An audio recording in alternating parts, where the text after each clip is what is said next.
At 7:12 on a Tuesday morning, Maya Brooks stood beneath the fluorescent lights of a repair shop, holding a paper cup of coffee that had already gone cold. The service advisor turned the monitor toward her. Transmission work. Labor. Tax. The number at the bottom was $3,180. 6 years earlier, a car bill 1/5 that size had stayed on Maya's credit card for 19 months. She remembered checking the balance after every payment, watching interest replace part of what she had just paid off. This time, she opened her banking app, moved money from a sinking fund, and authorized the repair. She wasn't smiling. She didn't feel successful. And she definitely didn't feel rich. But that ordinary, irritating payment revealed something her salary never had. Her financial life had changed. Because the earliest signs of wealth usually don't appear in the things you can buy. They appear in the problems that can no longer control you.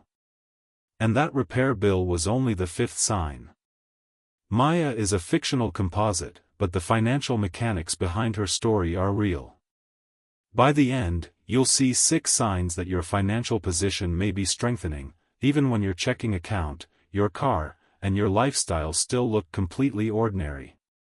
In 2019, Maya was 29 and working as a claims operations analyst for a health insurance company in Milwaukee. Her salary was $61,000 a year. That sounded solid. It sounded especially solid to people who knew the salary but didn't know what happened after the paycheck arrived. After taxes, insurance, and workplace benefits, Maya brought home approximately $3,760 a month. Rent and utilities took $1,080. Transportation and insurance took another $610.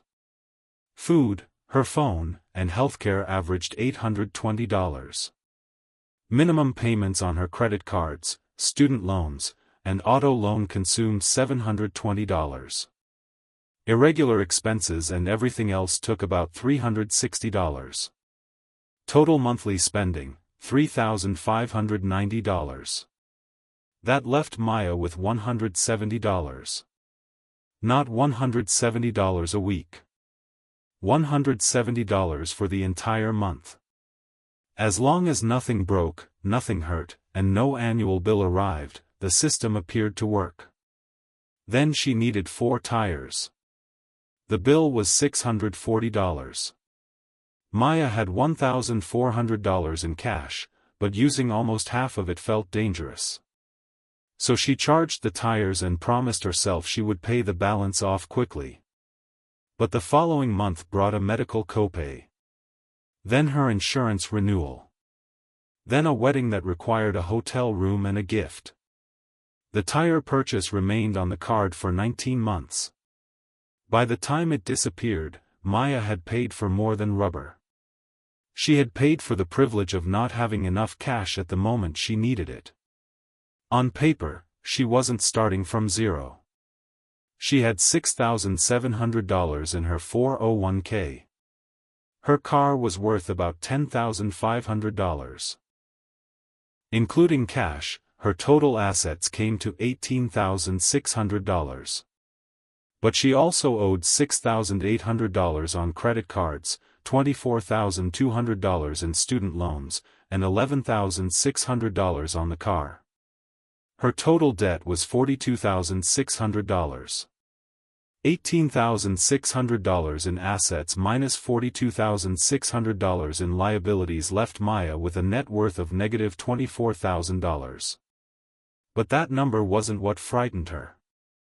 What frightened her was how little room existed between a normal month and a financial emergency. She checked her banking app in grocery store aisles. She waited for transactions to clear before buying gas. She knew the exact day every bill would hit, not because she was naturally organized, but because one badly timed withdrawal could force her to move money she didn't have. This is the part income alone doesn't reveal. A person can earn a respectable salary and still have almost no financial margin. When nearly every dollar already belongs to rent, payments, or fixed obligations, the paycheck doesn't create freedom. It simply keeps the machine moving. Maya believed the obvious answer was to earn more. More income would help. But without a change in the system, a raise could easily disappear into a nicer apartment, a newer car, and larger monthly payments. So the first meaningful change in Maya's financial life wasn't a promotion. It was deciding that some of her money had to stop passing through her hands and start remaining hers. Maya did not begin with a perfect budget, a dramatic side hustle, or an investment that suddenly doubled. She built 5 small rules. The first rule happened before she saw her paycheck. She increased the automatic contribution to her workplace 401k. The money moved on payday, before it could become restaurant spending, an upgraded phone, or another expense that felt harmless in isolation. At first, this did not make Maya feel wealthier. It did the opposite. The balance in her checking account looked smaller, even though more of her paycheck was becoming an asset she owned. That distinction matters. Your checking account tells you what is immediately available. Your net worth asks a different question. After subtracting what you owe from what you own, is your financial position getting stronger or weaker? Maya had spent years judging her entire life by the first number. Now she began tracking the second one once a month. Her second rule was to attack the credit card debt first. She continued making the required payments on every loan, but directed extra money toward the card with the highest interest rate. When that balance fell, she rolled the freed payment into the next target instead of treating it as new spending money. She wasn't following the idea that every kind of debt must always be eliminated before a person can invest. Different debts have different rates, risks, and terms. But high-interest consumer debt was actively working against her every month. Until it was gone, part of every future paycheck already belonged to purchases from her past. The third rule applied whenever her income increased. Maya did not promise herself she would never improve her lifestyle. She simply divided the raise before she became accustomed to receiving it. A portion went toward debt. A portion went toward retirement or cash reserves. Only the remainder became available for her current life. This prevented a temporary increase in income from immediately becoming a permanent increase in fixed expenses. A raise could disappear. A job could disappear. But a larger lease payment or car payment would remain due. The fourth rule was to stop pretending irregular expenses were unexpected. Car repairs were not surprising. Cars required maintenance. Dental work was not impossible to predict. Annual insurance premiums were not emergencies. Neither were holiday gifts, registration fees, or trips she had known about for months. Maya created separate sinking funds for vehicle costs, healthcare, and annual expenses. The amounts were small at first. Some months, she transferred only $25 or $40. But a sinking fund did not need to cover every possible expense immediately to be useful. Each dollar waiting there was one less dollar a future version of Maya might have to borrow. Her fifth rule was almost embarrassingly simple. She created a monthly page with 4 numbers. What she earned. What she spent. What she owned. What she owed. No complicated dashboard. No daily stock price checking. No attempt to predict the market. Once a month, Maya asked whether the gap between income and spending was widening, whether her high-interest debt was falling, and whether more of her money was becoming assets. The process was slow enough to feel invisible. One month, her net worth improved by $460. The next month, the market declined and the number barely moved. Then a yearly bill arrived and her cash balance fell. From the outside, nothing about Maya changed. She lived in the same apartment. She carried the same coat through another Wisconsin winter. She drove the same financed Mazda. When friends discussed rooftop pools, renovated kitchens, and new SUVs, Maya sometimes wondered whether she was falling behind. But underneath that ordinary life, the direction of her money had reversed. Less of each paycheck was being consumed by the past. More of it was purchasing a claim on her future. And eventually, the system produced its first visible proof. The moment was not dramatic. Maya was sitting at her kitchen table when she submitted the final payment on her credit card. The balance changed to 0. She refreshed the page once, then again. For years, the card had taken money from every paycheck before she could decide what that money should do. Now the minimum payment disappeared from next month's budget. Maya redirected it immediately. Part went toward the student loan. Part went into cash reserves. She did not use it to create a new subscription, a larger apartment budget, or another monthly obligation. That was the first sign her financial position was strengthening. Her income consistently exceeded her spending, and the difference had a destination. 1 month of spending less than you earn can happen by accident. The meaningful change is when the gap becomes repeatable and survives ordinary life. The second sign appeared in a place Maya had rarely looked before. Her checking account still looked unimpressive because money kept leaving it on purpose. Some went to retirement. Some reduced debt. Some accumulated in small sinking funds. But her net worth had begun rising. The money had not vanished. It had changed jobs. Instead of waiting and checking to be spent, it was reducing liabilities or purchasing assets. That meant Maya could feel cash poor on payday while becoming financially stronger overall. The third sign arrived with her next raise. Her take-home pay increased, but her fixed lifestyle barely moved. She bought a better office chair and allowed herself a slightly larger dining budget, but she did not immediately replace her apartment or finance a newer car. Most of the increase went toward assets and debt reduction before the higher income could become psychologically normal. The raise improved her balance sheet instead of merely making her lifestyle more expensive to maintain. Then came the first real test. Maya needed $940 in dental work. 3 years earlier, that bill would have landed on a credit card and followed her through multiple seasons. This time, she paid from her healthcare sinking fund. The expense was still unpleasant. Her cash balance still fell. But the bill ended on the day she paid it. It did not become a second expense called interest. That night, Maya opened her net worth tracker. The line was still moving upward. She should have felt safe. Instead, she told herself she was only becoming less broke. And when her net worth eventually crossed $100,000, the milestone exposed a weakness she had not seen. Most of that wealth existed in places she could not, or should not, use to survive the next few months. For the first time, Maya was worth 6 figures on paper.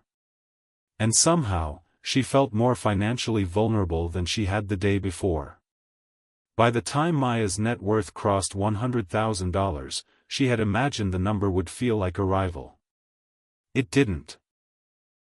Her apartment looked the same, and the Mazda still rattled on cold mornings. Then Maya opened the spreadsheet behind the milestone. Only $7,400 was available in cash. Most of the rest sat in retirement accounts designed for a future decades away. Those were real assets, but they were not a substitute for short-term cash. Net worth told Maya how much financial ground she had gained. Liquidity told her how long she could stand still if her paycheck stopped. They were not the same question. That same week, an outside company offered her a job paying $12,000 more a year. The final paragraph included rotating weekends, overnight escalation calls, and no guaranteed remote days. Maya declined, then spent the next week wondering whether turning down more money had been irresponsible. The six-figure milestone had given her evidence of progress, not immunity from fear.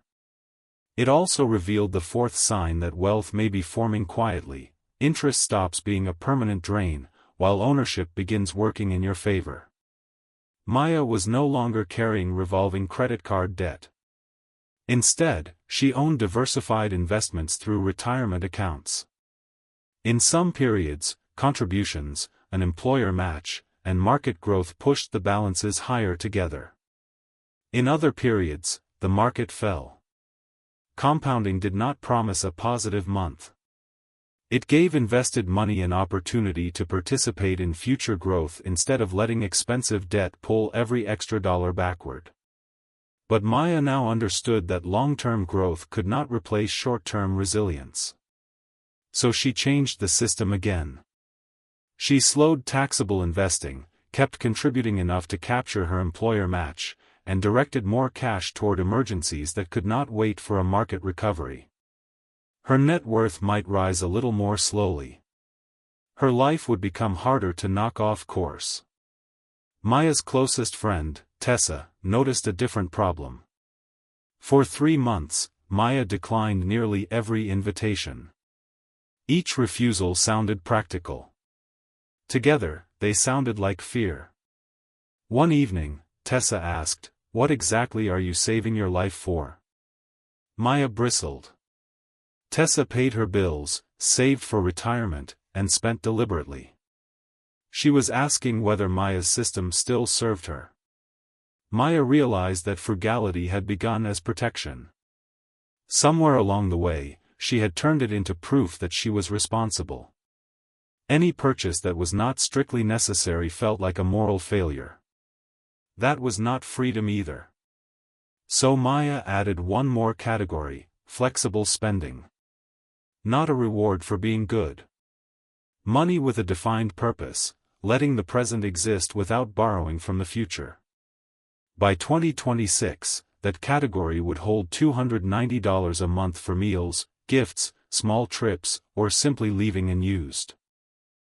She could spend it without guilt because the emergency fund, retirement contributions, and bills had already been handled. Real financial progress should increase the number of thoughtful choices available to you. If every decision still produces panic, whether the decision is to spend or to save, the balance sheet may be improving faster than your relationship with money. Maya was learning to build both. Then the system faced the kind of test no spreadsheet could simulate. On a Thursday afternoon, Maya's director, Rachel Kim, asked her to join a video call. The company was consolidating claims operations. Maya's position was being eliminated. Her access would end the following day. The fear arrived immediately, along with the old reflex to accept the first employer willing to replace the paycheck. But the numbers were different now. Maya had no consumer debt. Her essential expenses were approximately $3,050 a month. Cash reserves and sinking funds totaled roughly $21,800. She did not feel fearless. She had time. That distinction became more important 3 weeks later, when the Mazda began slipping between gears. At 7:12 on a Tuesday morning, Maya stood beneath the fluorescent lights of the repair shop, holding cold coffee while the service advisor turned the monitor toward her. $3,180. The same number from the beginning of this story. She transferred the money from her vehicle fund and approved the work. The payment hurt, but it did not create a second emergency. During 12 weeks without full-time employment, approximately 3 months of essential expenses came to $9,150. Add the repair, and the combined pressure was $12,330 before considering any offsets or temporary spending cuts. Maya did not carry a credit card balance. She did not raid her retirement accounts. She did not have to sell investments because the timing was bad. And she did not have to turn one lost job into several years of financial cleanup. That was the fifth sign: a financial shock could hurt her without erasing her progress. An emergency fund did not guarantee a new job. It separated the original problem from a chain of new ones. Then came the sixth sign. 5 weeks into the search, Maya received an offer with a significantly lower salary, rotating weekends, and a role that moved her away from the work she wanted to develop. She considered accepting it that afternoon. The old Maya would have. Instead, she checked the runway, asked for 2 days, and declined. Waiting carried risk, but she could judge the offer on its terms rather than through the panic of next month's rent. 3 weeks later, another company offered her a claims operations role paying $89,000 a year, with a schedule and growth path she could live with. That outcome will not happen every time. An emergency fund does not produce a better job. It can purchase time, and time can improve a decision. By the end of 2026, Maya's assets totaled $161,000, $20,700 in cash reserves, $91,400 in her 401k, $25,600 in a Roth IRA, $10,900 in a taxable brokerage account, $6,800 in an HSA, and a vehicle worth about $5,600. She owed nothing. The most meaningful change was that fear no longer received the only vote. A few months into the new job, Maya found the repair invoice folded into thirds inside a kitchen drawer. She placed it in the car's maintenance folder, transferred money back into the sinking fund, and closed the banking app. The system had done its job. It had taken a hit, protected her long-term assets, and begun rebuilding. Maya still lived in an ordinary apartment. She still drove the repaired Mazda. Nothing about her life announced a net worth of $161,000. But 6 things were now true. Her income repeatedly exceeded her spending. Her net worth rose even when checking looked ordinary. Raises created assets instead of automatically creating larger fixed bills. Expensive interest stopped pulling her backward, while invested money had the opportunity to compound. Financial shocks no longer reset her to the beginning. And money gave her time to make decisions instead of making every decision for her. These signs do not prove that someone is rich. They show something quieter: financial fragility is decreasing. You may be getting rich long before you feel rich. Because the first evidence of wealth may not be what you can buy. It may be what no longer gets to control you. And once that shift begins, the next question is what changes after your first major financial threshold, and why behavior often changes before lifestyle does.